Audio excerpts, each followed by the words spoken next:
Hello बच्चों, आपने पिछले वीडियो में अध्याय 1 और अध्याय 2 के महत्वपूर्ण प्रश्नों को देखा था।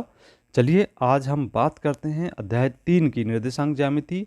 चूँकि यह अध्याय आपको ऑप्शनल में पढ़कर रखना है ताकि जो सितंबर माह 2 यूनिट पढ़ाई जानी है उसमें से एक यूनिट आप फर्स्ट वीक में अगर कर लेते हैं तो हो सकता है ये आपके प्रश्न पत्र में इसके प्रश्न देखने को मिल जाए।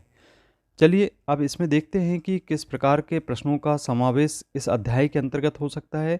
आप इन प्रश्नों को अवश्य पढ़ लें, जैसे कि प्रश्न क्रमांक 1 है और 2। इसके बाद उदाहरण क्रमांक 1 बहुत ही महत्वपूर्ण प्रश्न है, इसको भी आप अवश्य करें। जो खालिस्तान दिए गए हैं ये आपको प्रश्न के रूप में देखे जा सकते हैं, जैसा कि हम चित्र देख रहे हैं पेज क्रमांक 59 में।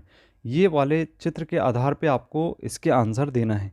इन प्रश्नों का अध्ययन आप जरूर करें। इसके बाद हम बात करते हैं पेज क्रमांक 60 में उदाहरण क्रमांक 2, जो कि बहुत ही महत्वपूर्ण प्रश्न है। निर्देशांक लिखना है आपको।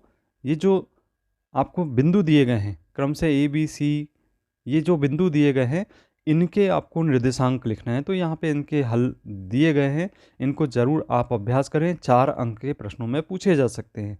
इसके बाद आप पेज क्रमांक 61 की बात करते हैं तो यहाँ पर भी कुछ महत्वपूर्ण बातें आपको दिखती हैं। प्रश्नावली 3.2 के अंतर्गत यहाँ पहला प्रश्न आपको यहाँ उत्तर देने को लिखा गया है। इन प्रश्नों को आप अभ्यास कर लें। इसके बाद प्रश्न क्रमांक 2, जो कि परीक्षा की दृष्टि से बहुत ही महत्वपूर्ण है, 2, 3 और 4 अंक में ये पूछे जा सकते हैं।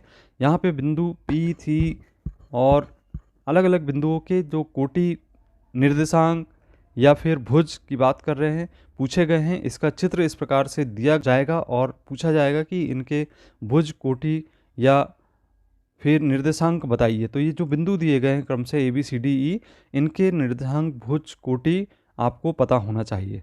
तो इस प्रकार के प्रश्नों का समावेश आपको 3 से 4 अंकों में देखने को मिल सकता है अध्याय 3 के अंतर्गत। बहुत ही महत्वपूर्ण प्रश्न है ये, आप इनका अभ्यास करके जरूर परीक्षा हाल में जाएं। इसी प्रकार के कंटेंट से जुड़े रहने के लिए आप चैनल को जरूर सब्सक्राइब कीजिए। मिलते हैं अगले वीडियो में।